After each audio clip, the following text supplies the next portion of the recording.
I've told you about my friends at Americans for Prosperity. You know, the ones who bought the Bidenomics.com website right from under Joe Biden's nose.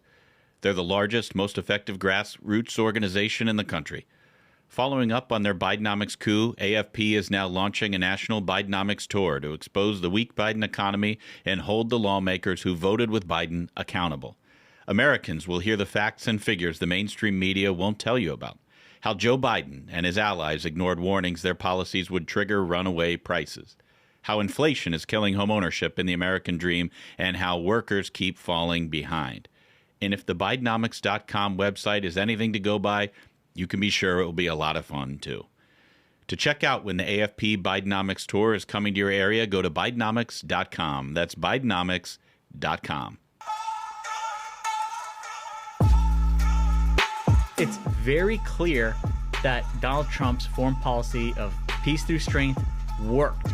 And Joe Biden is like, well, I mean, it's obvious to everybody I have no handle on what's going on in the Middle East. The underlying crime that's being alleged in the fraud indictments is one that U.S. attorneys refuse to prosecute. Obviously, this from the jump has been a political exercise in a lot of ways. All this is a New York prosecutor trying to be like, you know what? I ran on I am going to prosecute Donald Trump. Why don't I make a story? I'll bring in a porn star, turn this place into a circus. He said in a South Carolina airport strip club, the lights went on, the clothes came off, and Stormy Daniels etched her name in the American presidency. They looked at all the jurors, and you can't tell what their political affiliation is, but it's where they got their news. There's one person on the jury, Fox News and Newsmax. Oh. Hang this jury. No one was like, I want to send my kid into Boy Scouts, and I hope he learns about inclusivity. No, dude. I think that the Girl Scouts are next. I think that every cookie will be in the shape of a trans flag. Keebler and Nabisco got the activists in their workplace, and they're like, here's what we need you guys to go. We need you to go over, join the Girl Scouts, and just start causing fucking problems. Oh, right? No, I Take them down from the inside, break the cookie cartel. Let's get our sales, because everybody knows the Samoas, you can't compete, Nabisco.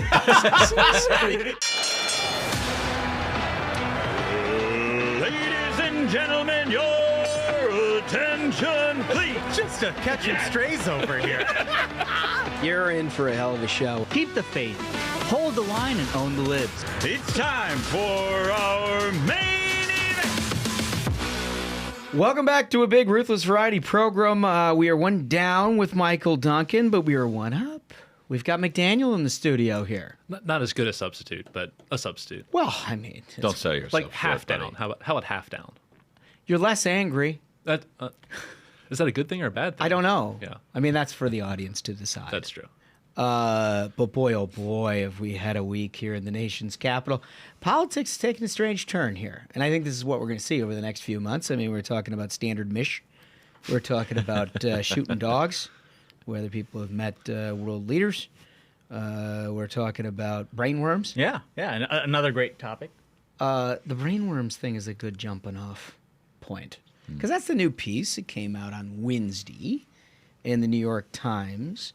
Why don't we do a little MSNBC opener just to kind of acquaint you with what we're talking about. Spaghettis, let's start with clip one.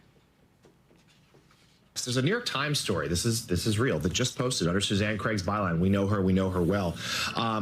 Operating off of a deposition given by Robert F. Kennedy Jr. some years ago, relaying how that in 2010, Robert F. Kennedy Jr. experienced memory loss and mental fogginess so severe that people thought he might be sick. He went in for scans. They found a dark spot on the brain, and the belief is, Mr. Kennedy says anyway, that there's a dead parasite in his brain, meaning. I quote from Robert F. Kennedy Jr. here.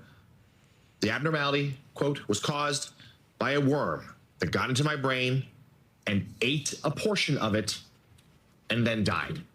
So Robert F. Kennedy Jr. suggesting that a worm ate some of his brain and then died while there. We'll have more on this developing. Great content. Very rare the Morning Joe program makes you laugh. I mean, we were early on in the whole notion of brain worms amongst libs. This appears to be much more matter of fact. Well, I mean, I guess that's the thing is if it's a lib affliction, if that's the case, then of course he's got it. I mean, this is a radical left-wing guy. Yeah, I mean, I feel like it's a family problem, even though it's the second worst slug Kennedy's gotten in the head. Sorry. Too much. I mean, we're like a minute 30 in. We already did standard Mish. So. Oh, my God. Don't drive over any creeks on your way home. That's Holy smokes. But, I mean, look, maybe this is something of a diagnosis that we could be exploring more of a scanning process for a lot of libs out there. This is just... So he's saying it comes down to why he can't remember stuff. He's like, so a worm crawled into his head, ate part of his brain, and that's what, like, this is...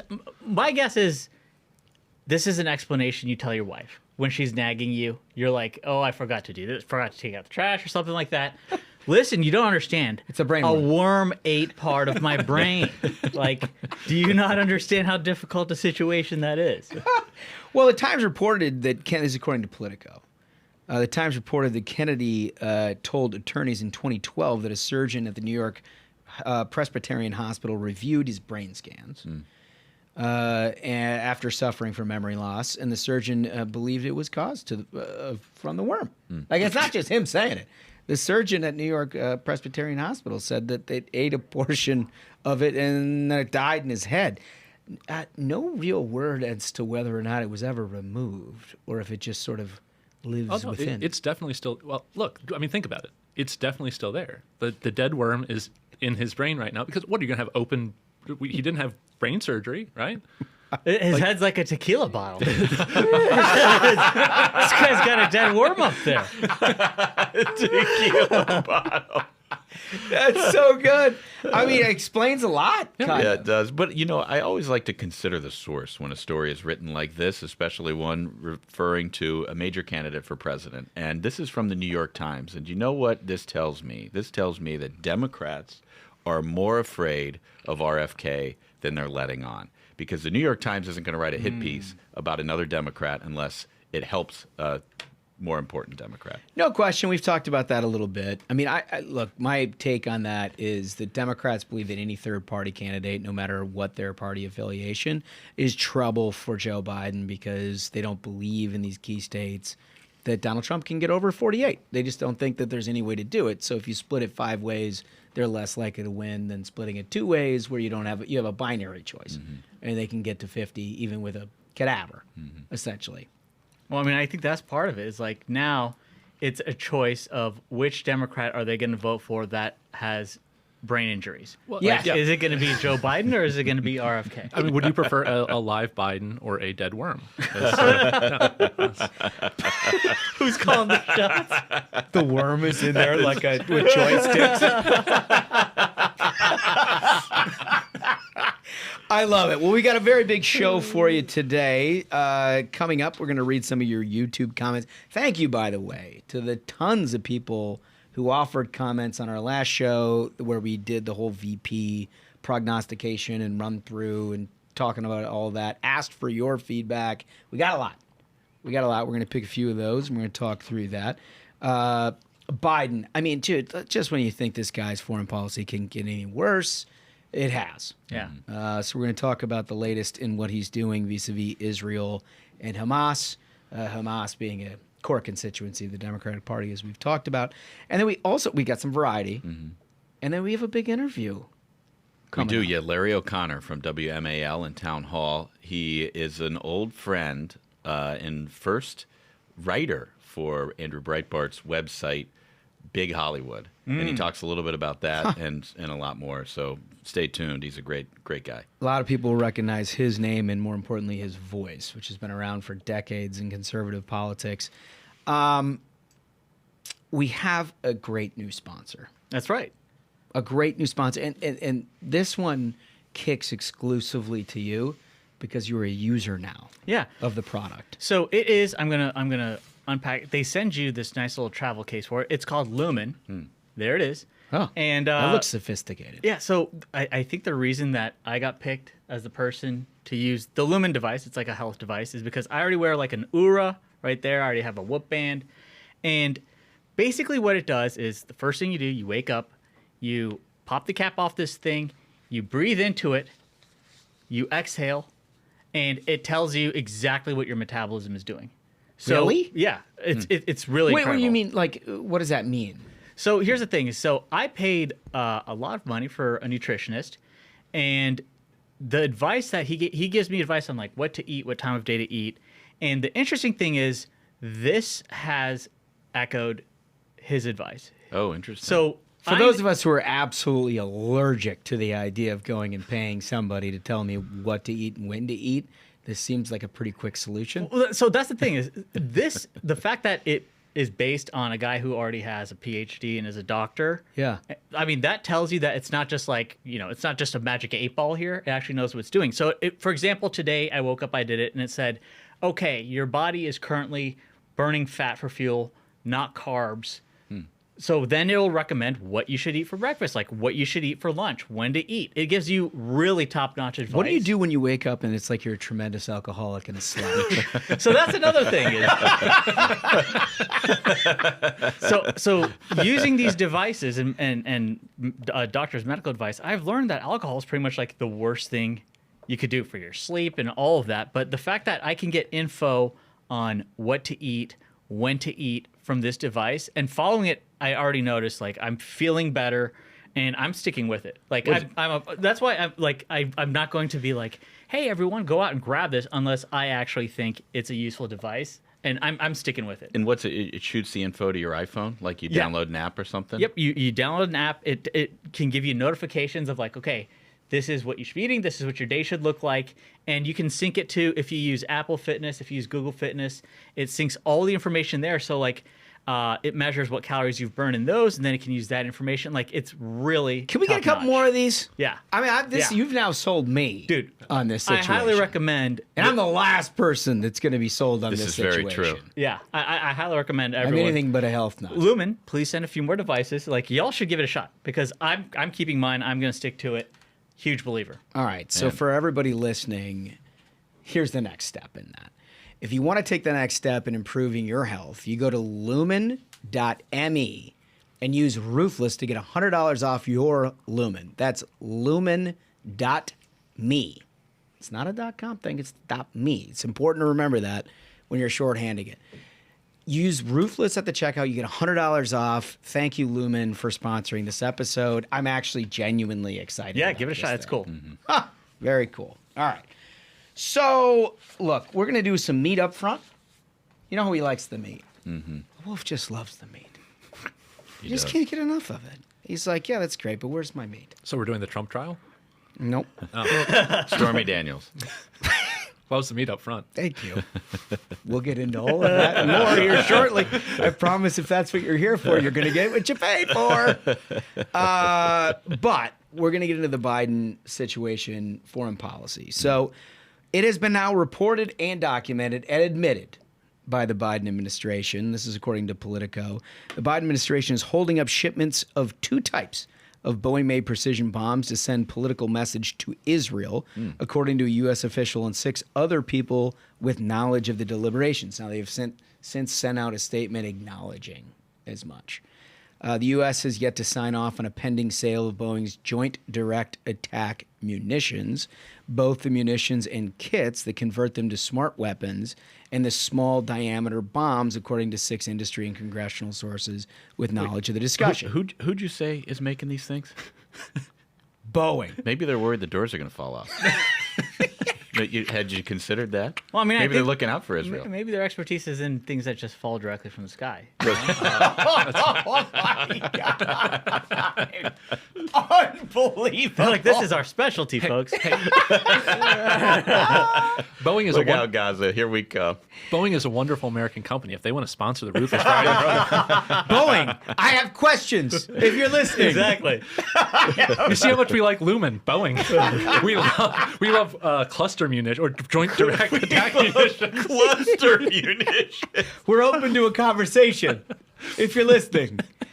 So this appears to be the first time, this is getting, according to Politico, this appears to be the first time U.S. administration has delayed potential weapons sale for Israel since the Hamas attacks in October 7. All right.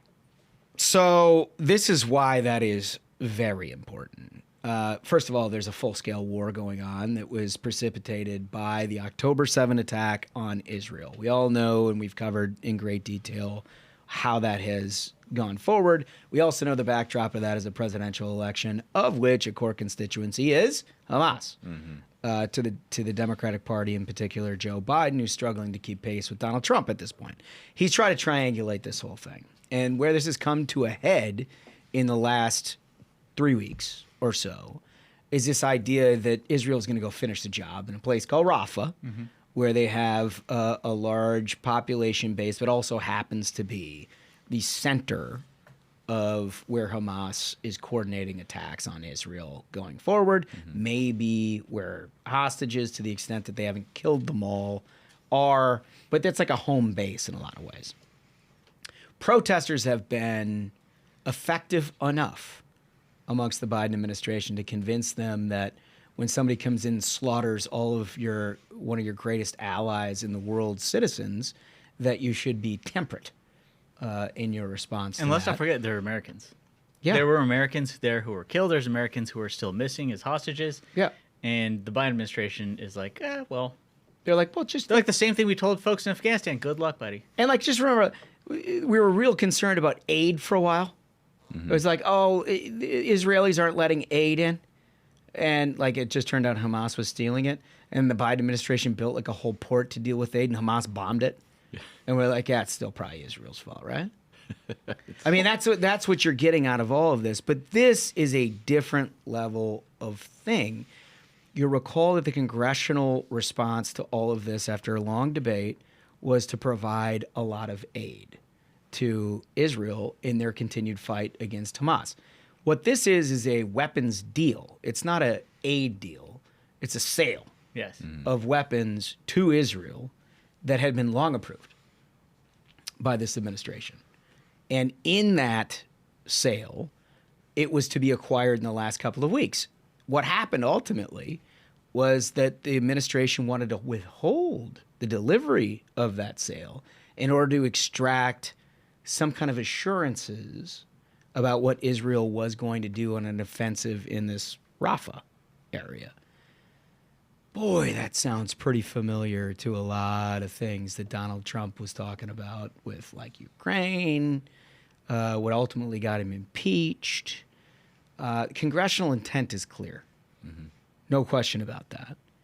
Although this wasn't a part of that deal specifically, it is very clear what the will of the representatives of the American people want to have happen. Yeah. They are withholding deals that were made before to try to extract future promises about which there's no... American people are basically like an 80-20 split on Israel's right to defend itself here. You know, it's a really good point, what you say about Congress and how Congress voted. And remember back to before they voted, the Biden administration was like, oh, you got to send this aid, you got to send this this money. We need the money in the administration right now. And really what they wanted was more control. This executive branch is really one of the scariest executives that we have seen, I think, in our lifetimes. And they spent so much time talking about the Trump administration and its overreach. This administration has done more to harm our country and harm our allies than I think maybe any other administration we've seen. You probably agree with that, Smug. Yeah, and I think they find themselves in a real pickle here because a lot of this election is going to come down to, were you better off under Donald Trump than under Joe Biden? Was the world a better place under Donald Trump than under Joe Biden? And a direct comparison can be made in the state of the Middle East when Donald Trump was president, where 100%. you had peace deals being signed. I mean, it was like no one could believe that there was such peace in the Middle East. And when we had an enemy that needed to be taken care of, like Soleimani, you got a precision strike from Trump, handled business. The press hyperventilated. And they're like, oh, he's going to start World War III. Nope. Job got done. The number one enemy to the U.S. who had been killing troops with IEDs, taken care of. I mean, pieces of them everywhere, right? And then Trump tweets the American flag. Like, we used to have it that good. And now we're in a situation where, like, a couple weeks ago, people were like, is World War III actually starting? Because now Iran is firing missiles. Yep. We have American ships being shot at by Houthis who Joe Biden took off the terror list, now put them back on. It's like, it's very clear that Donald Trump's foreign policy of peace through strength worked. And Joe Biden is like, well, I mean, it's obvious to everybody I have no handle on what's going on in the Middle East. He doesn't know whether to listen to his rabid Hamas base, which is demanding that like he side with Hamas over Israel. And then at the same time, it's like, well, it seems like the things Trump was doing worked. So, and let's not forget, a very famous person said, every foreign policy Joe Biden has made was an absolute mistake. And that's the guy he was the vice president for. Yeah. No, I mean, it's 100% true. And I'd be interested in your comments on this, McDaniel, because there is a huge gap between a speech that Biden made this week where he said the U.S.'s commitment to Israel and its ability to defend itself is ironclad. Its commitment to a Jewish state is ironclad. And the next day, that iron is pretty fucking rusty from my standpoint. Yeah, no, look, I think this is the quintessential Biden problem, that Joe Biden's not making these decisions. Like, look, they say Biden and Netanyahu had a 30-minute phone call. I can't imagine that Joe Biden was lucid for 30 minutes. Maybe it was like right after his morning coffee break and right before his 3-hour lunch break, and then he has to go to bed. But I mean, joking aside, how else do you explain the schizophrenia? I mean, unless he has a brain worm. Like that's a callback. But like, how else do you explain the schizophrenia between what Biden has said and what his administration is doing? Yeah. I mean, this guy has more courtiers than a Byzantine emperor, right? Like, it's you can't penetrate it. You have the guy who's telling him, "Here's where you stand, sir." Do you really think that Biden was talking about it's that joke in Axios and those places say, "Oh, he's very detail oriented." Oh yeah, I love that. Do you really think Joe Biden, who can't put two words together, is really talking about the Boeing's Joint Direct Attack munitions and munition sales pursuant to an act of... No, he has no clue what's going on. The guy's out to lunch. And, I mean, again... Before the elderly piece took over, he still wasn't doing that. But it's more insidious than that. Like, I'm not okay with an incompetent Doddard as president, but the people around him are Hamas sympathizers. Yep. Yeah. The thing that I might get mean comments about this, Joe Biden for 40 years wasn't a Hamas sympathizer. Like, there was no evidence that he was, pro after 9/11. Like, oh yeah, well, we should really think about the terrorists. There was no evidence that Joe Biden was like that. No, I mean, he supported the war resolution. Dumb and a moron and elderly and has no idea what's going on, but he wasn't a Hamas sympathizer. This, what they're doing, looks like this is Hamas sympathizing. It looks like it. It looks an awful lot like everything else they've done in this administration, which at the very beginning was stocked with Elizabeth Warren staffers. And there's a lot of speculation that was part of a deal that was cut, that Elizabeth Warren would back Joe Biden in the primary if he would line his administration with her sycophants. And remember what they did on day one, how they opened the border up, how they worked to try to break down these alliances and these designations like on the Houthis that Smug was talking about. And it just seems like more of the same, where you have Biden who's out to lunch and you have his administration, which is being run by left-wing lunatics that nobody elected to do a damn thing. Yeah, no, I think that's right. But, I mean, look, your bottom line on a lot of this is like, what an outrage. What is anybody doing about it? Can we put up graphic 1, Spaghetts? So this is a letter from Joni Ernst and Ted Budd that was sent to the White House asking the administration to immediately inform Congress about what types of ammunition. Like, they've since sort of clarified that, so it immediately had a response. But I'll tell you what the next step is. Those are senators for folks who are listening. So Joni Ernst and Ted Budd. Just You think that they don't know that? Look, We have a very well-educated audience. Hopefully they know the great senator from North Carolina, Ted Budd. There you go. Iowa and North Carolina. Iowa, North Carolina senators, thank you for walking us through it in a hooked-on phonics type way. Ted starts with a T. It's T as in Ted. I appreciate that and there's clarification. ED. It's not... Two D's in Bud, though. Thank you. That's great. But I'll tell you what the next step is. The next step now that you have answers of what it is that they've blocked, if it doesn't move soon, you start doing resolution of disapproval, I guarantee that shit has 50 votes in the Senate. I'll guarantee it. I know the House can pass it, but I'll guarantee you could figure out a way to make this super uncomfortable. If those guys had to veto that thing, imagine the Biden administration having to veto a resolution of disapproval over their dealings with Israel. Like, that really cleaves off the difference between where they say they are, ironclad, versus what it is that they're doing in withholding munitions from Israel. So that's what I would do, but we'll see how it all works out. So now you want to have a little fun? Oh boy, I think I know where this is going. If you've paid attention to the news this week, a lot has been made of the New York trial against President Trump. You'll recall that the charges in and of themselves, and we've had smart people on this program that are far more loyally talking about this than us, have discussed the fact that in order to get the felony charges that are brought against President Trump, it needs to be a fraud in a payment that was concealed in abetting an underlying crime. The underlying crime that's being alleged in the fraud indictments is one that U.S. attorneys refused to prosecute because they didn't think they had the evidence to prove, right? U.S. attorneys, right? Like real, actual, they do this for a living type thing, people. And so obviously this from the jump has been a political exercise in a lot of ways. And, you know, I think Republicans got that right away. Democrats obviously saw it differently. And in the middle of the electorate was like, I don't know, let's see what happens. Well, if you saw this week what happened, now you got a very clear idea because enter Stormy Daniels. Wait, what Stormy Daniels? Enter My God. Stormy Daniels. Okay. It was not a mistake. It was not a mistake. So Stormy Daniels is the center of this controversy because, of course, she is the porn star who was alleged to have slept with former President Trump all the way back in like 2005 after a golf event, and was allegedly paid a sum of $130,000 to buy her story in what is called a catch and kill mechanism with the National Enquirer, I think that's right, yeah.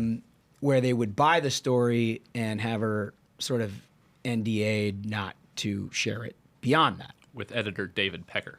David Peck. So Pecker, Stormy, porn star, we're all here. Yeah. Okay?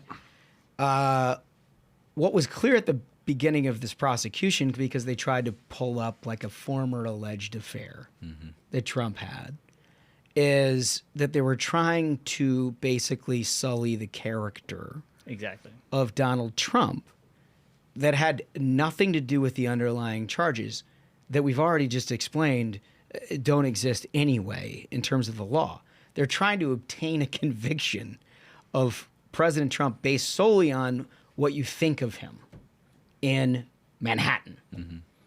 So that's the thing. To me, I actually haven't been following this too closely because for me, it's fairly obvious the reason all of this is happening. It's because they want a taxpayer-funded campaign ad. They want to have an opportunity for people to besmirch Donald Trump's name. Remember, Stormy Daniels lost a $500,000 defamation suit.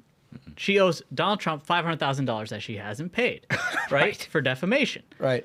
This is an individual who has on numerous occasions tweeted they hope to see Donald Trump in handcuffs and thrown in prison.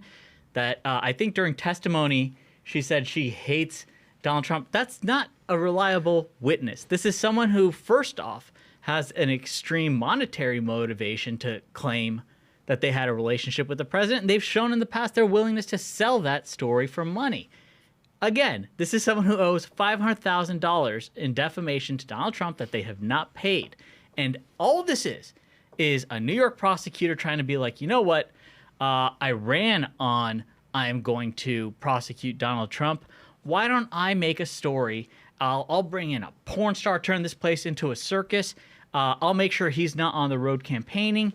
I'll do whatever I can to get in good with my donors and the Democratic base to be like, oh, all those takes that you have on Facebook of like Donald Trump, bad man, Donald Trump, Stormy Daniels is a hero. I'm going to put that in prime time. And that's what this is. This is all a bunch of bullshit because they want to attack Donald Trump. They can't run on, well, you know what? Joe Biden did a great job. So they're bringing back shit from what? This is like 2016. So I mean, Joe Biden could never. Okay. he could never. There are lots of stories where you can just go straight into the Trump campaign pitch. There's lots of reasons to make a campaign pitch for Trump and against Biden, but this content, It's cool. is good content Because like- that's what they want. They want your journal buddies. Yeah, when but- you have cocktails with them in Georgetown, they're like, "Listen, this is good content." No, right? 'cause I think- you're like, voters, yeah, voter- yeah. voters, To your point, voters we do already not get the care. joke. They We already get get the joke. They're laughing. This is baked in the They're cake. laughing. It was like what I said about the whole Clinton thing. The reason why that boomeranged on Republicans is nobody needed to hear from Starr about what happened in the ante room of the Oval Office with a cigar and a blue dress. We got it.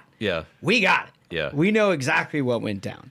I think we got it back in 2017, exactly Yeah. what happened here. The difference is, in terms of like prosecuting this, what they're doing, and the judge was like, all right, I'll let her, and you can make a ton of arguments against the judge and how they've conducted this proceeding, but they're like, I'll let her speak, but like, I think he may have said specifically like no descriptions of genitalia or anything like that, which was like, very specific because she's done that before too in her hate for Donald Trump. But they let her go when she started talking about, I had my clothes and my shoes off. I removed my bra and we were in the missionary position. So like, first off, What a description! Under the penalty of perjury. Well, I mean, I clearly got that a lot of doesn't bother. questions. I have a lot of questions. My first, Oh yeah, the parental advisory on this segment.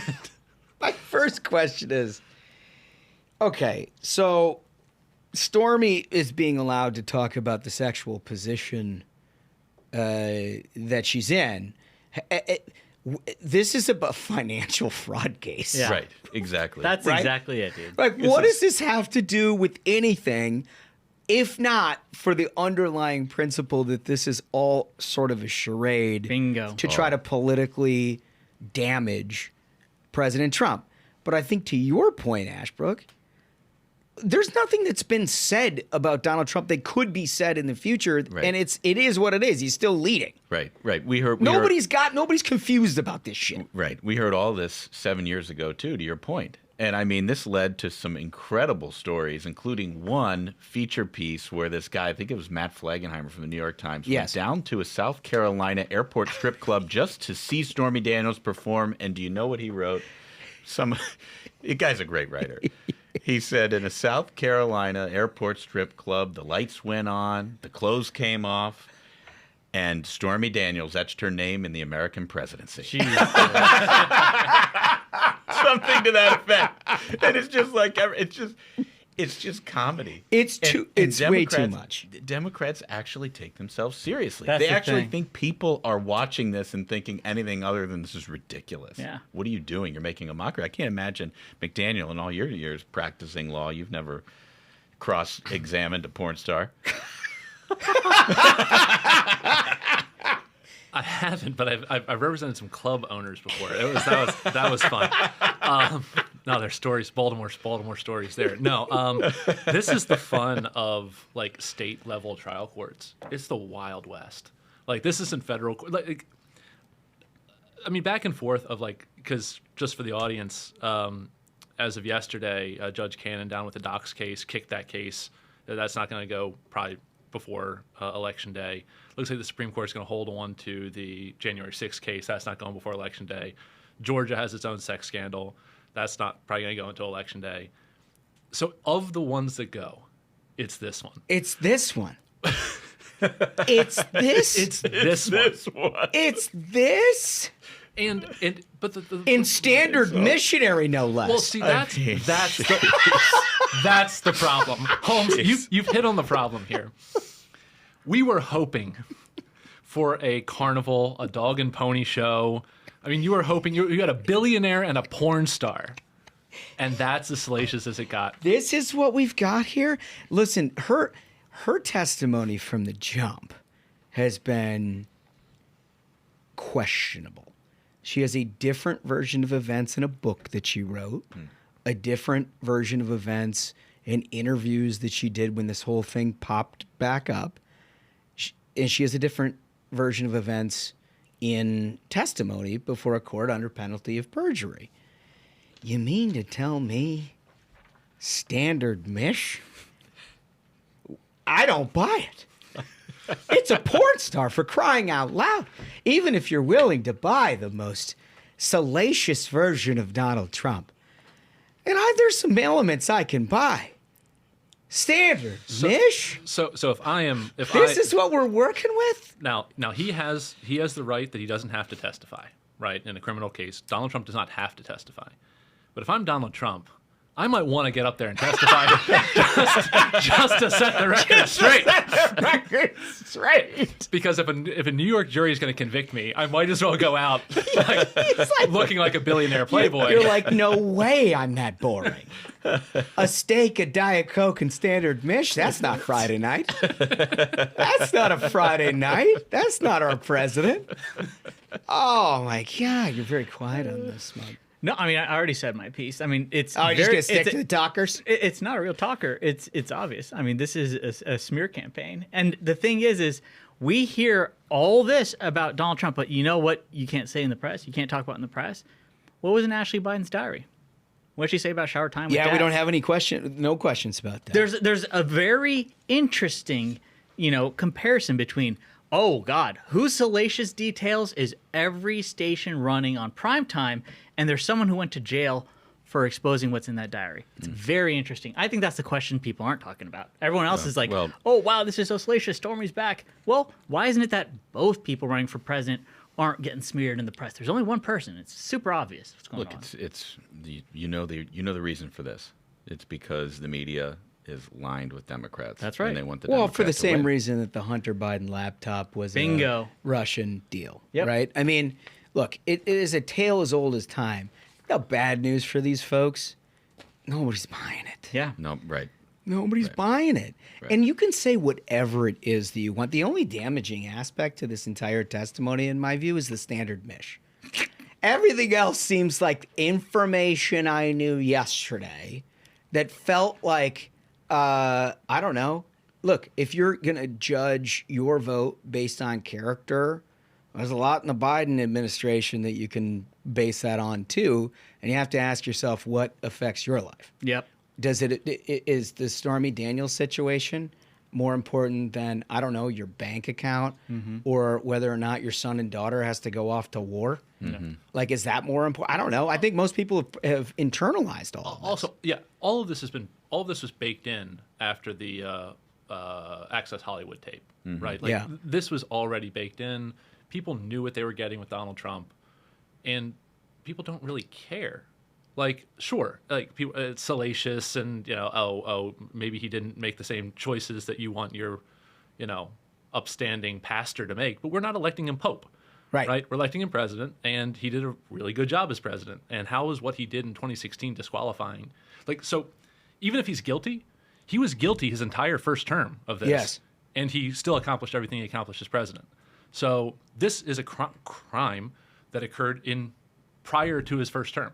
Right. And he still served out. So not really sure, I just don't think, I put it in the same category as the Bill Clinton thing, right? I mean, we had the flowers stuff. There were many women in their alleged affairs. And then you had Monica Lewinsky. The guy beats Bob Dole by a landslide, a crime in my estimation. Mine too. But he did. And in large part, it was a reaction to the reaction. People were like, I didn't need Starr telling me the particulars about what was going on. Like, I got it. No, Bill Clinton was guilty and she would have locked up. So we shouldn't. I agree. We him and his wife put them both in prison. But I mean, you know what I'm saying though, right? I mean, it's like everybody cut to the end of that story right away. I think they've cut to the end of this story no matter what. And so all of this is like quite obviously just a political play. If we're not talking about the underlying charge that the jury has to make a decision on at all, Bingo. like not even one bit. Bingo. What are we doing here? Anyway. One last thing on this one. I saw I think it was maybe the New York Times or Axios. They did they looked at all the jurors, and you can't tell what their political affiliation is, but it's where they got their news. and like 11 of the 12 were like New York Times, NBC. There's one person on the jury, Fox News and Newsmax. Oh. Hang this jury. You can do it. We believe in you. You are the true American. Hang the jury. Don't give up. 12 angry men. Just hold your ground. Whoever you are. Why I'm mad as hell. Yeah, no, that's so good. I love it. All right, so our next time, you guys ready for a little variety? Always. Yeah. You just followed this Boy Scouts thing? Sad, yeah. I heard about that. So the Boy Scouts of America are changing their name to a more inclusive Scouting America after years of woes. Can we put up graphic 2?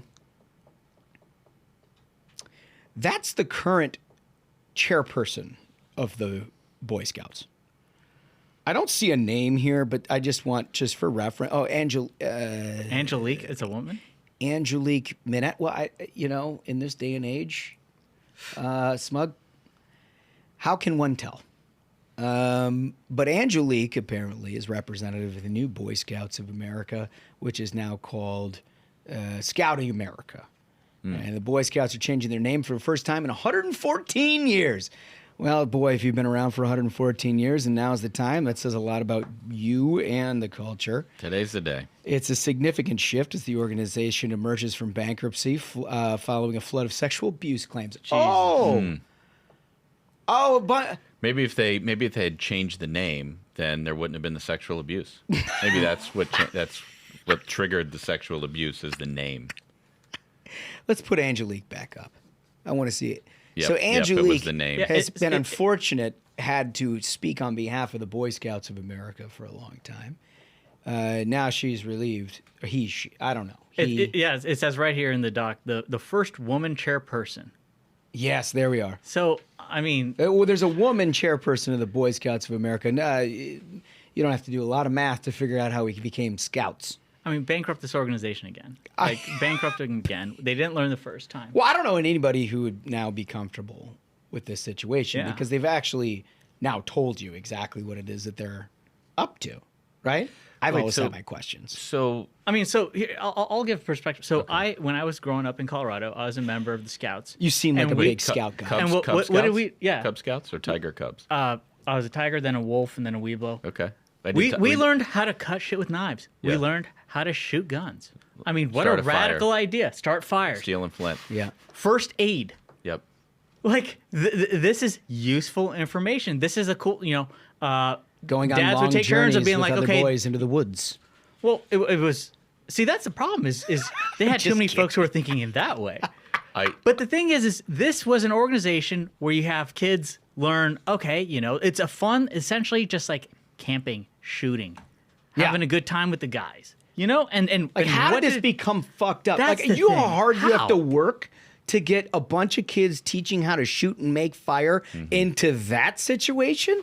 Are you kidding me? That's the thing. Is how the hell and it's because the left was so focused on culturally destroying every institution and having their claws into it, because no one was like, I want to send my kid into Boy Scouts and I hope he learns about inclusivity. No, dude. Like, you're joining Boy Scouts because you want to learn to camp and you want to learn to shoot and first aid. Like, Also, that's it. it's kids. That's the thing. It's kids. We don't need to explore each other's sexuality. Seriously. You just need to. get You a want to badge. shoot Just guns? Earn a badge. Shoot guns. You want to learn how to tie a boat knot? Tie one. Yeah. Here's how you do it. Do we need to talk about exploring each other's sexuality? Of course not. Of course not. But can we give a shout out to the Girl Scouts though? Well, let's talk about that because Yeah. this is my second thing that 'Cause- I want to get up on. because the Girl Scouts have held strong. Yeah. And I mean, they're with the cookies and all that sort of stuff, but they've held strong against all this stuff where the Boy Scouts collapsed, because and you wonder if that's just the leftist narrative where Boy Scouts bad, not inclusive. Girl Yeah. Scouts, oh, that's great. You're allowed. Or do you have a? I disagree. I think that the Girl Scouts are next. I think that every think cookie so? will be in the shape of a trans flag. We literally will not be allowed to have them in cookies. everything will have to look like a trans flag. They're not going to be allowed to call the girl. They're just going to call it also the Scouts. I was going to say, They'll because join up. The Scouts and also the Scouts. Right. Scouts and also Scouts. I was going to say the Girl Scouts are succeeding if they continue, as they are as an operation. Is there's definitely some smart people there, because the last time I was at a Home Depot, as soon as you walk out, there was a table set up by the Girl Scouts selling their cookies. It's like, They still make find delicious the place cookies. where dads are hanging out, Yeah. and they're going to have to buy cookies from the kids. Yeah. Like, Very they smart. know what they're doing. Meanwhile, you've got the Boy Scouts who are like, so our woman chairperson of the Boy Scouts says that we need to have a more diverse, inclusive. Get what the if they hell put? out of here? Imagine the story if they put a dude in charge of the Girl Scouts. I mean, it would just be so There you amazing. go. But like, look, I want to draw a larger parallel to the debate that we've been having about sports. Okay, so the Boy Scouts are now Scouts, and they're inclusive of all people. What does that make the Girl Scouts? What is that? It's the same as girls' sports and boys' sports. All of a sudden, men can join women's sports, women can join men's sports, and there is no women's sports. So, like the Girl Scouts, for better or worse, it may not be as radical as what you're suggesting, where they just like Trans flag. have trans flag cookies, but the Scouts will just sort of envelop Girl Scouts, and then it'll just be one sort of like weird gender neutral situation. So I don't think so, because the Girl Scouts have sued over this. Like there's a lawsuit. Oh, going so on they're right now. actually The Girl Scouts are they're fighting. Yeah, I mean, so Girl Scouts of the USA sued, saying it creates marketplace confusion and damage their recruitment efforts when the Boy Scouts, whatever they are, Scouting America. Scouting America started to, well, when the Boy Scouts started to admit girls, they changed their name to BSA. Oh. Right. So, and then the Girl Scouts sued because they're like, all right, You're taking our Scouts. You're taking our Girl Scouts, right? Yeah. And then they decided, then they decided to become Scouting America with, Angelique. If I had to guess, it's like Keebler and Nabisco got the activists in their workplace, and they're like, here's what we need you guys to go. We need you to go over, join the Girl Scouts, and just start causing fucking problems. Oh, right? No, I think Take them down from the inside, break the cookie cartel. Let's get our Keebler. sales, because everybody knows the Samoas. You can't compete, Nabisco. Smug. I think you hit on it, but I think it's the opposite. I think Boy Scouts are coming out of $114 million in debt. I think they want the girls there so they can start selling cookies at Scouting America. Whoa. So because they know they're it's trying to such get in the cookie trade. They're trying to get in the cookie because no one's going to buy Boy Scout cookies. Nobody wants But that. Scouting America, maybe. Oh, Oh, Scouts. is it the same? I don't know. I have questions. But the Boy Scouts, the Boy Scouts sell popcorn and mulch. Well, that's the thing is, popcorn's Didn't not you a guys product know like that? a cookie. I buy mulch from my neighbor's kid. He's a Boy Scout. Every year, delivers on time. You should cut him off. Be like, You I need don't to agree go with that walk- You need to organization. go walk over there and have a conversation Yeah. with his father. I will ask. Be like, I don't This fund is- left-wing organizations. Maybe, Yes, no. Maybe you do, know Ashbrook. what? I don't. You know what? Maybe I won't be getting mulch next year. Me? That's right. You No let him mulch. know. Because there might not be a delivery mechanism. I'm sorry, Scout. No mulch this year. I want to have a word with Angelique. All right, so next one. This I love this, and it's a tie-in to like everything we've been talking about this week a amazing. little bit. So zoogoers, this is according to the New York Post, are outraged to discover a panda exhibit was actually dogs dyed black and white. This is so good. So this is in China. Can we put up clip 2, Spigettes? Because you're going to want to see this. It's quite obviously not a panda. I mean, quite obviously. Look at this. It's tiny. Look at the size of that thing. And they have dog tails. Look at it. I mean, if you're not a YouTube subscriber, now is the time to subscribe. It's free, by the way, so you should subscribe to it. This is the reason to subscribe. But on this YouTube. is why you should subscribe, because they have like a couple of Pomeranians that are running around painted up like pandas. So I have a theory. Christy Nome was wanting to go on a panda hunt, right? And it's in China. And guess who's visiting? Kim Jong-un, right? Because it's She says, I thought I was promised a panda, not a dog. Boom, right? Off one right there. Yeah. Do we know the breed of cricket? Yeah, we I do. think We it was do half know. panda. It was Well, it panda. could have been part panda. Part though. panda, Yeah, well, yeah. at least painted up as such. That's right. And she just relieved the world. Like, have you ever gotten one of those like fraud. like Amazon or like knockoff, Yeah. like whatever, Weiju or whatever? Yeah, the and, weird and you're names. like, oh, I get this for like 50% less, and then you get it just doesn't work. Yeah. There you go. She might have gotten Cricket. Might be one of these dogs. It's an Amazon dog. It's an- But listen to how brazen that a zoo in China sparked an all-out panda moaning. Oh, you got all the New York that's- Post. yeah. Right after Well they written. dressed the dogs as pandas because they didn't have the genuine artifact as seen in viral photos. The fake pandas unveiled on May 1 at the Taizu Zoo. Taizu Zoo. Taizu Zoo in Jiangsu. You know. The Taizu Zoo No in way. Jiangsu. Yeah. This is, Clever. I mean, it's Very worth the clever. name alone. I can understand the marketing allure to that. There were actually chow chows. Bro, they have a chow. Dude, I don't even. I'm gonna stop. I don't even. It's a big-haired breed from northern. I mean, I China. think, it's like the official dog. It's the official dog of boomer dog people. Like, you board a plane, you've seen one of these. It's the white chow that's acting shitty that someone says, oh, I need it here for therapy. It's Yeah. the standard one. Hideous dogs, when bad it's like, dogs. Yeah, exactly. Worthless animals. They're always disgusting, Do you too. have a problem with the chows? Yeah, chows are terrible dogs. I mean, everybody knows this. everybody knows this, but I can't believe that they actually had the balls to do it. I mean, that Honestly, is this is just probably a- the best use for that worthless dog. It's a remarkable. Can you imagine just the cynicism of the zoo owner being like, "Yeah, just paint the fucker." How far do you think they kept up the charade? Like, were they trying to feed it bamboo? You think they were like, here you go, That's dog? a great question. Did they like? Chew on this they're bamboo. like, here's bamboo, dog, and the dog's like, "Fuck, you have like a milk bone?" Or something?" Like, I can't get into the bamboo. I'm a chow. Oh my God, that's incredible. All right, so let's go to our guest. He brought us something. He sure did. I And we don't- talk about it during the show. don't see it or during available the- right here. During the interview, but here it is. So he brought us something. It was a bourbon that I thought was an unironic joke. It's actually totally unironic in that this is a Kamala bourbon, right? And- Which I thought was hilarious because it's like we all know that Kamala folks don't drink good bourbon. And it was like a funny joke and like we laugh about it.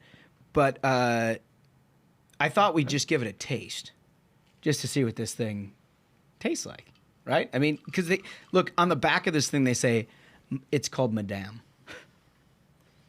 It's a tribute to the outspoken and disruptive Good God, they're serious. who blaze new trails and shatter glass ceilings. It's a celebration of those who inspire us to resist and persist. Here's to you. They're not this isn't This a joke. is not a joke. No. This is the onion has become labels. Labels have become the onion. Did you try it? I have tried it. It's not bad. It's not bourbon because it's made in Washington D.C. And of course, Is it we know really? that Of bourbon course. is only made in Kentucky. But it's good. And Larry O'Connor was very kind to bring it. It's very funny goof. It tastes like recidivism. As long as it's not Willie Brown. Well, I was going to make the joke. Oh, Jesus. As long as it's not. He's like, yeah, it goes down smooth. Jeez, okay. Yikes. Huh? We should probably just get to I the think we guest. should. I want to welcome to the program a very, very special guest, and you're going to recognize his voice if you're listening to the podcast. It is WMAL's Larry O'Connor. Hey. Thank you so much. Thank for coming. you. And may I just start by saying you were my favorite attorney general. I love the fact that you went from being the senator from Missouri, George Herbert Walker Bush. You look great, by the way. Yeah, thank you. Would you so like me to impressed. sing "Let the Eagles Soar"? Right, exactly. That's how far back I go, too. Yeah. Well, Larry, we are very lucky to be joined by you. You have had a Confused. That's actually, you're not Ashcroft. You're the other guy. I get that. I bet a that lot. happens a lot. I All right, I'm get, sorry. it does. It happens all the time. It Go happens ahead. more often than you I might have know. a bone to pick with you on the Patriot Act, too, by the way. Okay, but we can get talk to about that it. We'll later, get to that. sure. Yeah. Okay. But you have a tremendous background in radio, tremendous background in conservative media, and everybody who is in our audience who is in the D.C. area, of which there are a lot, Yeah. is familiar with your voice and familiar with you. But For the people who are not in D.C., Yeah. I'm wondering if you could just give a little bit of your background. Absolutely. Well, I do radio here in Washington on WMAL, as you said, and I've pretty much been in mornings. Although during the Trump administration, we launched an afternoon drive show, and I got to start that show. We used to, at MAL, they had Hannity syndicated for a while, and then Michael Savage for a while, and then they decided this Trump thing's going to be a big deal in town, so let's launch a local show. My buddy Vince Colonnese is now the host of that show, Yeah. but I did afternoons for a little while, but I'm back in mornings, and that's sort of it's a cool vibe. I You like mornings Morning better radio than is pretty cool. afternoon? I hate the hours, Yeah. but I like everything else about it. What It's time do you very have to cool. get up? I wake up around 3:15. Jeez. Now, part of that's because I live in Annapolis, so it's a Okay. little bit of a drive for me to come in. Although at that time, it's like 45 minutes door to door, which is bad. totally manageable in D.C. But yeah, I've been doing it. I started here. The day I signed my contract was Election Day 2012. And I was sure that morning, I was so full of hope and excitement. I was going to sign my contract, start my official career at WMAL, and then cover the Romney presidency because everything was looking so good that morning. I had been doing WMAL for a few months before that, though, so I'd been in town for a while. And of course, you filled in for a lot of hosts. Yeah, Hugh Hewitt. before that, usually before you get a gig in radio, you're doing a lot of fill-ins and holidays, guest hosting. So I was lucky enough to be guest host for Hugh Hewitt's national show. He's still like a mentor to me and a great guy. He's one of the nicest, most generous men you'll meet. Yeah. And Dennis Miller. And I know those are two very Yeah. different types of people, but they were both actually LA-based at the time, and I was LA-based. And they got to know me because Andrew Breitbart had hired me a few years before to work on his brand new website, Big Hollywood, and those sites that ended up becoming Breitbart News. So I'm glad you mentioned Breitbart because I think our audience is going to be very interested in Yeah. the time that you worked with him because they're all reading, they're clicking on the Breitbart stories, but it didn't start with what you see now. It's crazy to think that people forget about the sites that he started then, but some people don't even know that there was a person named Breitbart, let alone what a magnificent human being he was. So it was 2008, right after the 2008 presidential election, when I was changing my baby's diaper, my fourth child, who is now 17 years old. Wow. And I was changing his diaper, and I was listening to Andrew Breitbart on the Dennis Miller radio show. Dennis used to have Andrew on a lot. And I remember at one point, this was when Andrew was basically the editor for the Drudge Report at the time. And Dennis said, "So what's your life like? I imagine you in your house right now, and you got computers all over and screens, and you're watching the stories." And Andrew started laughing, his infectious laugh on the radio, and he said, "Actually, right now I'm changing my baby's diaper." And something just hit me. It's like, what is going on? This is like, and it turns out after I met Andrew later, we both have 4 kids. We're both basically the same age, and our kids are all the same age. The only difference is my first 2 were girls, and my last 2 were boys. He had a boy first, then a girl. So he had 3 boys and 1 girl. Okay. And during that interview, he revealed to Dennis that he was going to start in 2009, right before the Obama administration began, he was going to start a new website called Big Hollywood. And it was to focus on people who worked in the entertainment business who were conservative, which, by the way, was what the Huffington Post, when it first started, Ariana Huffington, you remember Ariana? Of course I do. 4 or 5 Arianas ago, right? I don't know. But no, but a lot of people listening to this would not remember this. Well, Ariana Huffington, who started the Huffington Post, she was a conservative firebrand. She was like Newt Gingrich's best gal, and she took up a lot of conservative causes all through the 2000s and even into the late 90s, if I remember right. When she started Huffington Post, she hired Andrew. She knew him through Matt Drudge. And the Huffington Post, when it was originally conceived, was not going to be just an exclusively left-wing website. It became that very quickly. But Andrew was brought in not just to sort of teach everyone how to do the internet, because he was a pioneer, but he was also to recruit conservative voices to write there. In fact, one of the voices he recruited was somebody called Greg Gutfeld. A lot of people don't know that. He discovered him and brought him in. He's got a good eye for people who hustle. I He's feel like. amazing. It's funny. Andrew said at one point, he said, "I don't consider myself a writer, an editor, a publisher, blogger, whatever. I consider myself a talent scout." He was a huge Dodgers fan, and he said, "If I would never want to play for the Dodgers, but I'd want to be their talent scout." And if you think about the people that my colleagues who worked on his sites early on, Ben Shapiro, Dana an unknown Ben Shapiro, Dana Lash, myself, Steven Crowder, and Greg Gutfeld was one of the early writers as well. Anyway, I'm going off the story.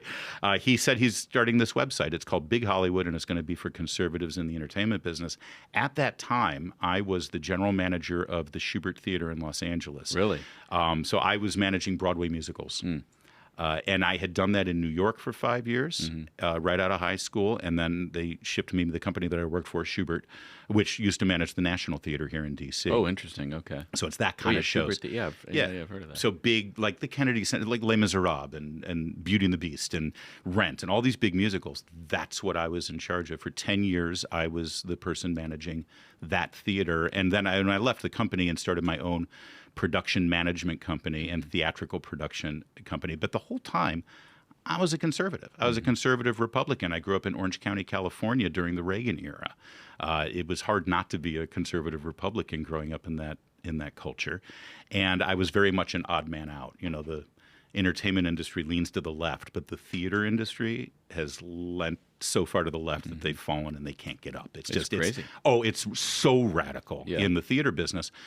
But in a strange way, that sort of helped me transition into this career I've got now, because as a conservative Republican surrounded by so many people who were hostile, I figured out a way, in my own way, to communicate my beliefs and my ideas and do it in a way and not be an asshole as much as possible, you know. And it was a different time back then, too. During the 2000s after 9/11, I think it was a little bit easier to be reasonable about some issues. It's certainly not the era that we're living in now.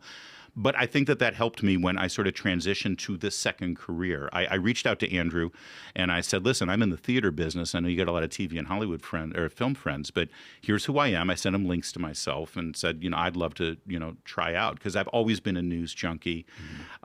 Before there were DVRs, I used to have my VHS, because I'd work all day until like 12 o'clock midnight, right? Because the shows, That's you a know, long day. Yeah. shows went into, well, no, my day started around 2, so it was, you know, not real work. Yeah, but still, when you're the general manager, you're You're doing always everything. on call, always on call. And we did big shows. We did Beauty and the Beast National Tour. We did the American premiere of Sunset Boulevard with Glenn did you? Close, Ragtime. I think I did 4 productions at Cats, and so it's touring musicals, right? It's a lot of cats. Lot of cats. God, I hate cats now. A lot of cats. I mean, I do like women who dress up like cats and dance around to Andrew Lloyd Webber, but cats themselves, I got a problem with. See, I knew I was going to get canceled at something. That was it. That's what'll do it. Ruthless got me. Uncancelable. So, and he replied back to me, if anyone knows Andrew, you reach out to him and you often will get a reply that says, call me, with his phone number. And that's exactly what he did. And we talked for a while, and he said, you know, David Mamet just recently came out and said that he's no longer, I think the famous article he wrote for the Village Voice was, Why I'm No Longer a Brain Dead Liberal. And he said, do you know about that? What do you think of Mamet? You want to write about that, about how it's hard to be a conservative in theater? I said, absolutely, I can write about that. And that launched my relationship with Andrew. Day one of Big Hollywood, my article was published, but it was under a pseudonym. I went because I was still working in the business. I still had clients, and I didn't want to expose them, but also I was a bit of a coward. And back then you could write under a fake name easier than you can now, right? So I was Stage Right. Stage Right. Stage Right That's for a great full name. year. That's a great name. And I wrote about entertainment at Big Hollywood. And then when Big Government launched with the Acorn videos and that whole thing, I started writing about that and media analysis. And after a year, and this was all for free, by the way, just as a hobby. While I was still working, he said, listen, I want to hire you, but you got to leave your old life, and I want to hire you full time, and you can't be anonymous anymore. You got to come out of the closet, which in Hollywood is easy to do unless you're coming out of the closet as a conservative. But I sort of made that choice, and there's been no looking back. And then while I was with him, this advent of streaming audio started, podcasting and live stream, which excited me more than podcasting. No offense, your podcast is cute for what it is. Thank you. But it means a lot coming from you. I'm kidding. Only partly kidding. When you do it live. And there's nothing like it. And they just started audio live streaming through this thing called Blog Talk Radio. I think it might still be out there. I remember that. Yeah. So I talked to Andrew about it. He says, yeah, if you want to do this at night, 9 p.m. to 11 p.m., I'll host it on the sites. We'll put the player in there. If people are, this is midnight Eastern, right? but I just started a nightly 2-hour live stream show, and it sort of exploded. And that's sort of, I made the transition from internet radio and podcasting to terrestrial radio. A couple of years later, after doing the fill-ins, that's when WMAL hired me here in D.C. And what's funny is now, really the energy and excitement is in podcasting and live streaming and not so much on terrestrial radio, but we're still killing it here in DC with it. It's still a lot of fun. I mean, when I get in the car, and maybe it's just because of my age, but when I get in the car, I turn on MAL. When I get in the car, I turn on radio. I just do. I think you're right. It's just sort of, I don't know what like a 20-year-old is doing. Yeah. But I mean, somebody's my age. I think there's something about the live. The morning the ship hit the Francis Scott Key Bridge in Baltimore, you don't want to listen to a podcast from 12 hours ago. You don't. You want to know, what is this story, what is happening, and what's happening right now. And we try to make our show, it's very fast-paced. It's 4 hours, 5 a.m. to 9 a.m. every day. And it's very news-oriented. It's very about what's going on, but certainly from the perspective that I think a conservative talk radio listener will want to hear. And you mean providing them facts? Exactly. Facts and honest analysis and... because our station, WMAL, is legendary. This was the Rush Limbaugh home for his entire career. Yeah. It's Mark Levin's home right now. That's who we are. And there's something about that live immediacy that podcasts will never be able to replace, even if it's not sent on an FM or AM frequency in the future, which could very well happen. As long as you've got a phone and you're live streaming, you're going to want someone talking to you right now during your commute. Especially if it's a guy in your own market who you listen to here and like maybe not 5 days a week. You're like Monday and Thursday and like a couple weeks, then you listen again. You pick it back up. You feel like you're hearing from an old friend. Old reliable is there. That's sort of what we want to. And we also have a team, so we make it it's fun. We want people to be a part of our conversation. But it's interesting because, yes, there's an emphasis on local, but because we're here in DC, the national stories are local, but then our local stories become national. It's like I was in London. It's a great place for media. You can't beat it. And I feel like MAL has it down. I listen to TOP a lot because they do something that no other radio. Maybe it's because they got a big budget. But they do something that no other radio around the local radio around the country really does. I mean, it seems like, and maybe they've reduced their staff. It seems like they have a lot of people doing a lot of different stories, a lot of shoe leather reporting, and it's traffic and weather together on the 8s, and it's you can expect something from them and from news wise, like you're listening to a ball game. And it's the same thing with MAL. You guys must have a big budget too, because you got a lot of great people. All goes to the talent though, so there's nothing left. There's not even any coffee in the lunchroom. Chris Plant makes all the money. Chris Plant, that son of a bitch. No, you're right. But the interesting thing about this market though, I was in London over the summer and I did an event with Nigel Farage. I am name dropping like nobody's business right now. That's good. People like that. Farage goes, so you're in D.C., right? And I say, yeah. He goes, that Loudoun County School Board story is phenomenal. You guys have changed it. And that story started on our radio station. Because think about it. It doesn't get more local than the school board meetings. Yeah. But everyone literally worldwide knows about Loudoun County, Virginia School Board and the angry parents over COVID and trans policies and all of that stuff. So even though we do local stories and cover it in that way, it will become a national story and make a difference. Yeah, it does. But the information that you're providing is one factor. I think a much bigger factor is that you deliver it in an entertaining way. And your background in theater and your background in entertainment really helps that. And one of the things that I love about Donald Trump is that he is also very entertaining. Man's a showman. And and people are interested. He's not just yelling at them or reading them some sort of like federal code or like the talking points that his consultant wrote. Right. He stands up and he makes people laugh. Yeah. And it's different. And there's some an intangible that you cannot replicate. Yeah. I mean, you've been in the business when a politician's got that something. Yeah. It's just that something. You know it's special. Yeah. And I 100% agree with you. And in a way, I'm not comparing Trump to Reagan in every respect, but that is very much what Reagan had as well. Right? He was entertaining. Yeah, absolutely. Jimmy Carter he understood. Was down, and you know more about Jimmy Carter than I do. Oh, shit. Wait, why is that? I'm more of a Mondale man, thank you. No, I think Trump. There's something about Trump that when 2016 started, Scott Walker was my guy. I love Scott Walker. I was born in Michigan, actually, before I moved to Southern California. So I get that Midwest thing that he's got. And he fought the fights against the unions. They recalled him. I mean, but then, he saw quickly that this was a Trump thing that was happening, right? And then I switched to Cruz because, I wanted that guy. My issue with Trump was, why doesn't he ever talk about the Constitution and our rights and our freedoms? And then Cruz is that man. Talked about it every sentence. Absolutely. Yeah. And that's who I want. I want a champion for our rights and our freedoms. And Cruz has the resume and the pedigree. Yeah. I like to say Trump was not my first choice or my second choice. He was certainly my last choice, my final choice, I should say, actually. And it comes down to Hillary or Trump. I really will never understand a conservative Republican who calls himself a conservative Republican who would opt out of that choice. Wild. Forget about picking Hillary, but if you just pick someone else, you're basically, opting out. But at that time, I didn't get how powerful that showmanship was. I didn't get it myself until actually witnessing it firsthand through. Honestly, I would say probably it was about 8 months into the administration where I said, I'm all in. I get it now. And it's less about him as much as it is about him being able to advance very real issues that we need advanced.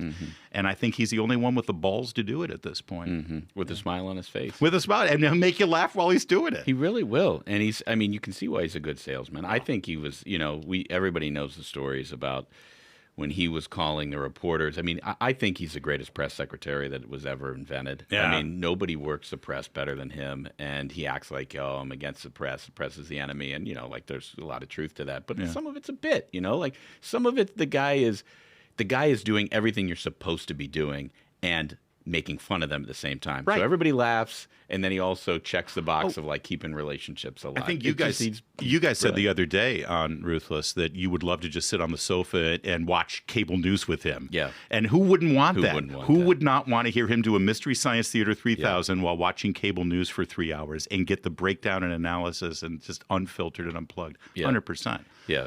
Yeah, he is so good. And I think it seems like he's got a pretty good shot. I mean, if you look at the numbers, it seems like he's on top and Joe Biden is sort of behind.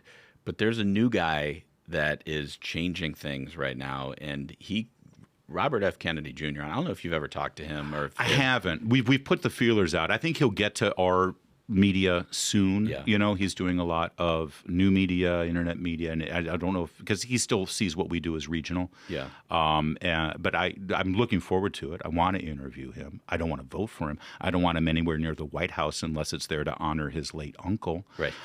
Because he is, listen, I'm a conservative. He's a lib. He is not anywhere near a conservative. Right. But he's definitely draining from Biden. I think he's draining more from Biden than Trump. I really do. I'm sure there's some people who are leaving Trump for him, but I don't see it. And I'm certainly not seeing it in the polls. Well, when they break out the five-way, Trump is still ahead. But rolls. RFK must see some sort of opportunity with Republicans because apparently he hired Vivek Ramaswamy's guy, and he's covering up some of his past positions on super liberal issues. Right. So he's moving to try to pick up Republican votes, and maybe there's a open minds there because of what he did on COVID. I think of him like John Anderson, and again, I wasn't old enough to vote during that election. Make your Jimmy Carter jokes here. But I do remember that John Anderson became that, well, we certainly can't vote for Carter because everything is just completely fucked up. And everybody knew that and recognized it. But Reagan, remember all the stuff they said about Reagan, he was scary. He was a dunce. They were already saying he was senile in his first term, right? And he shouldn't be trusted. He's going to, get us all into World War III with the Soviets and all that stuff. So Anderson is my safe vote, which of course wasn't. That was a vote for Reagan because he wasn't really drawing that much from Reagan. And that's how I see RFK. I really think it's disaffected Democrats who know they can't vote for Biden, especially moderate Democrats who, willingly voted for him because they didn't like the icky tweets from the Orange Man. But now I just don't see the Trump fever leaving and going to who out there is like, yeah, I love Trump, but this RFK Jr. guy, I mean, he's right on the environment. Who does that? Well, I sincerely hope that's right. Yeah. I think you're right. I want to think, but it's like so much is at stake this cycle is that you can't be too careful, which is I think why a lot of the Trump guys, if you see them on Twitter, they're starting to attack RFK and say this guy is a phony. He is not a conservative. Don't believe him. Yeah. And so Don Jr. just did that, I think, last night or this morning. In the Trump campaign this time around, not that they weren't competent in the past, but they really have like a new swagger this cycle. I mean, they're very well organized and they're very like purpose driven or focused. I'll tell you this, whoever, and it may have been Trump himself, but whoever decided, fuck it, they're going to make us stay in Manhattan for this trial and we're not allowed to campaign, then we're going to go to Harlem to the bodega. And we'll have and kids will scream, we're going to stop by with the construction workers. We're going to deliver pizzas to the firemen. Yeah. And the media will cover every moment because they're in Manhattan. The media is everywhere. Yeah. And they're going to cover him because it's a porn star trial. And then every day before we go in, we're going to read headlines from, other outlets. That's 2016 Trump would not have been that or the team wouldn't have been that clever. But phenomenal. Yeah. And that's something Kennedy can't do. Listen, Kennedy's got a lot going for him, but he can't do that stuff. He can't. There's really only one person who can do that. Yeah. It really is. See, but you say, I agree. The one thing that the right and the left agree on right now is that there is so much at stake for this election. I think we agree for different reasons. But I think because the Democrats think there's so much at stake and they will do anything to keep Trump from winning. I don't think Biden's. Do you think Biden's going to be the eventual nominee? You think he makes it to Election Day? I have been a skeptic from day one. Yeah. I think that I've had this theory that they replace him at the convention by Obama puts up a handful of names of potential replacement after Biden says, for the good of the party, the good of the country, I'm going to not run. Yeah. And then Obama puts up 5 or 6 names, and that's how they get around the lady on the front of this liquor bottle. Madam Bourbon right here. Yeah, and see, we'll talk about this in a minute. I don't think that gets him around it. And my theory is more elegant. I think even though she is an imperfect vessel, she's the best they've got, and it's cleaner to have him resign the presidency, not the nomination. He has to resign the presidency, so she then becomes the historic figure. The first black female president running as an incumbent. She's going to get the honeymoon of all honeymoons for several months from the media.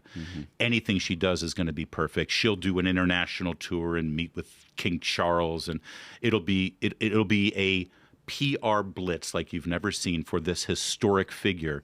And I think that's the best shot they've got. Yeah. Well, I mean, in fact, and she'll be so busy, running the country that she won't be able to debate. She will. Right? Larry, you called my theory inelegant.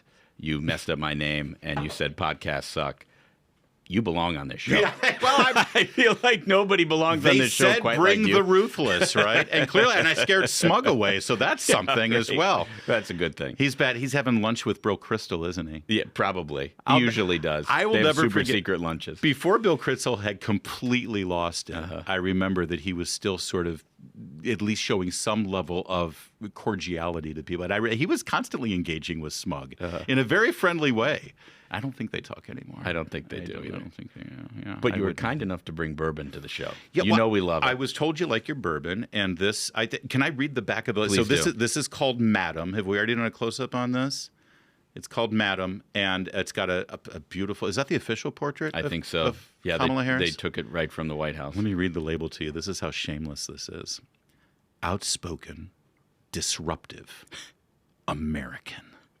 Madam is a tribute to the outspoken and disruptive who blaze new trails and shatter glass ceilings. It's a celebration of those who inspire us to resist and persist. Here's to you. They're serious. Oh, yeah. This is not tongue in cheek. No, if this was a troll, it would probably be even better. It would be. But the fact, sort of it sounds like they're serious. We should give a shout out. Maybe they should. I feel like I just did a live read. Actually, can we get a little something here? Exactly. Sorry if I'm stepping on AFP here, or no, it's very funny because it sounds like a joke. It's from Republic Restoratives Distillery right here in D.C. We celebrate an outspoken and disruptive attitude towards the production of quality American spirits. We're redefining the future of tradition. Everyone is invited. Of course, well, it's in I think DC. they need to do a Ruthless bourbon. Let's private label some Ruthless bourbon. We need to do that. Actually, that's a great name for a bourbon. It would be a great You want name. a glass of Ruthless? You want your Ruthless neater on the rocks. It would be made in Kentucky because that's where true. bourbon is made. It's not made in D.C. Who makes DC bourbon? Oh, my Right. God. I'm drinking swamp water. This is swell. It's all right. It's good.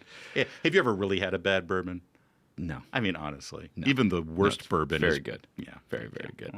Well, Larry, I got 3 questions before I let you get out of here. That we and I ask didn't every even one of our think enough guests. to prepare. All right, let's go. I can Okay, do the this. first one is pretty easy. Yes. If you could pick your last meal on Earth. Katy Perry.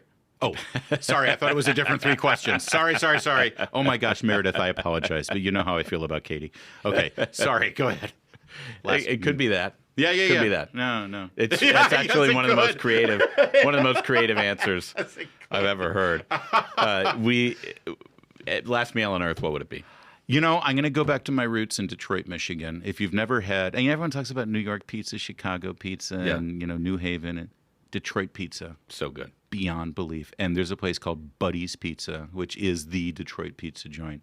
And going back to my childhood when my dad would take me down to the original Buddy's after a Tigers game, there's nothing like it. So I think Buddy's would be my last meal on Earth. Yeah. Or maybe a little soy salad.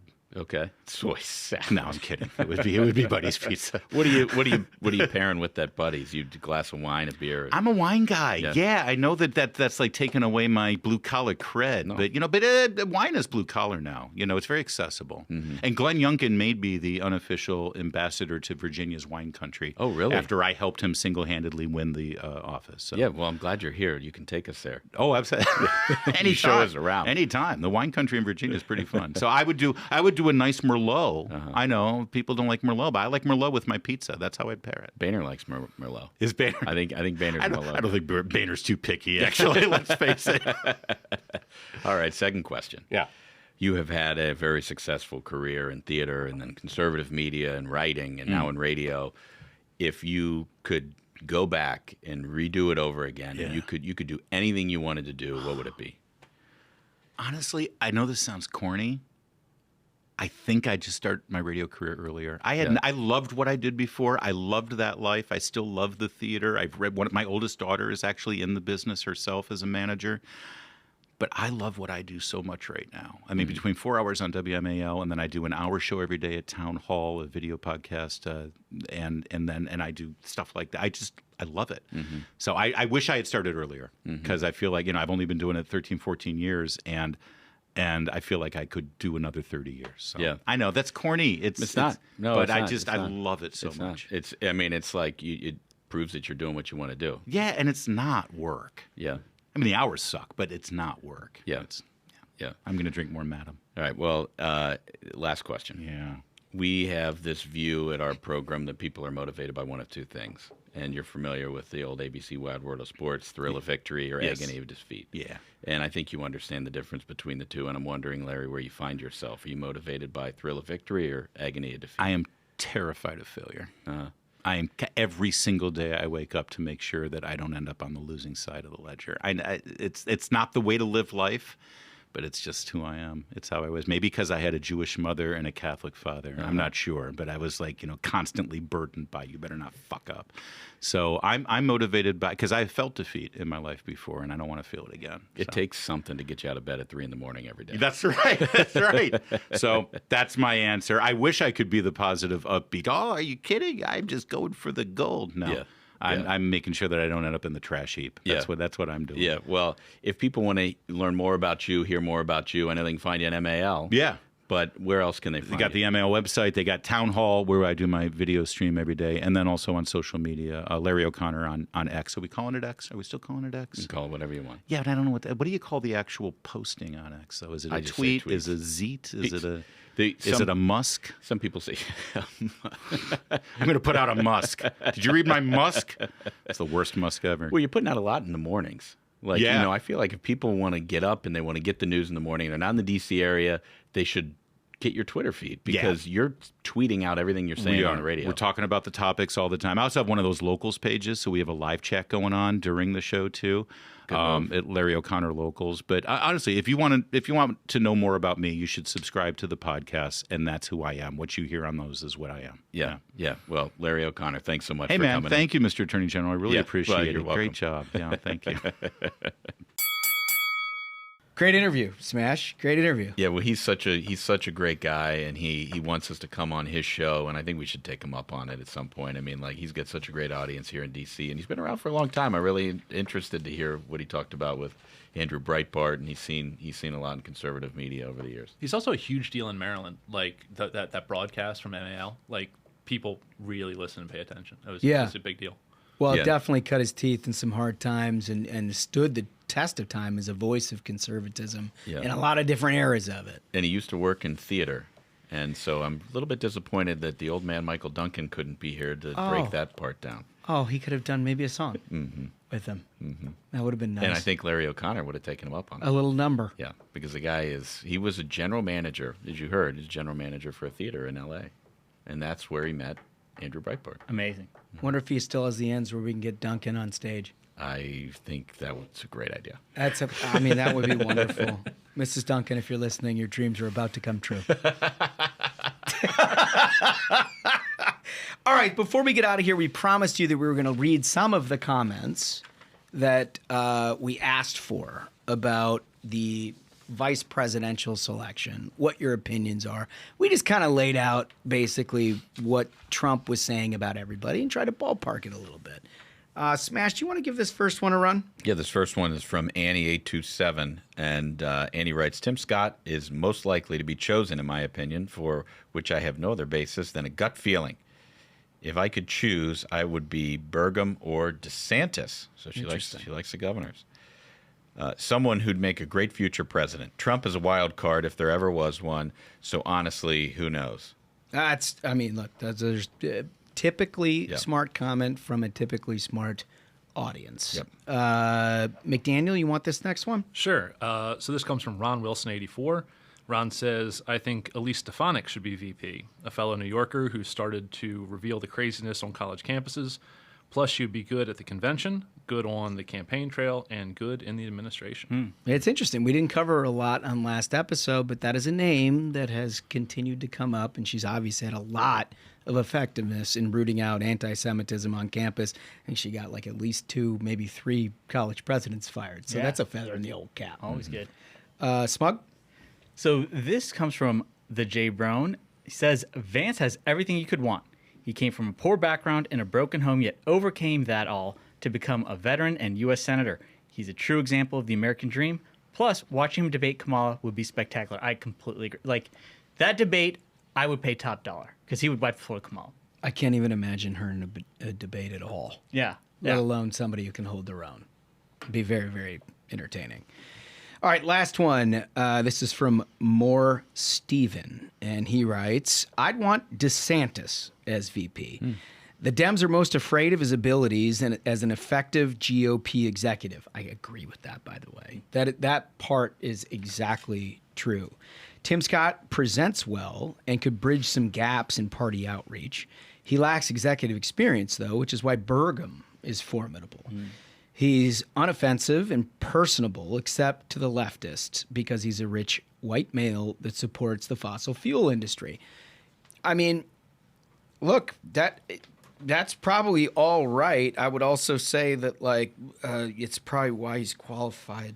You know what I mean? Like, somebody who understands American energy and the jobs he's created in his state. It's been successful. Yeah, he's kicked so much ass and gotten so much done. It seems to me that, like, being successful should probably be a prerequisite to being president of the United States. And that's what the left hates the most. Yeah, they really do hate them. Anyway, those are great comments. We got a lot of really good comments, and they did point out there are a few people there are a few fan favorites who might have been left off the list. I think Ben Carson was left off our list. Oh yeah.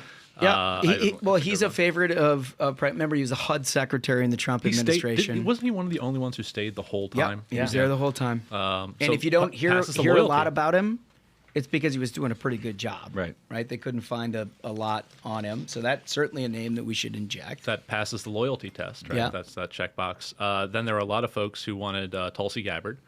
Good pick. A lot of former representative from Hawaii. Well, I think she gives the left a hard time because she's one of the Democrats who don't fit into their cookie cutter, right?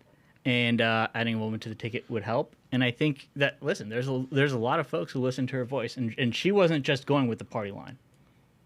So I did look it up. The last time a representative was their like top job, there was only one president that was back in the 1800s. I think it was like James Garfield or someone was the last like representative who became president without something in between.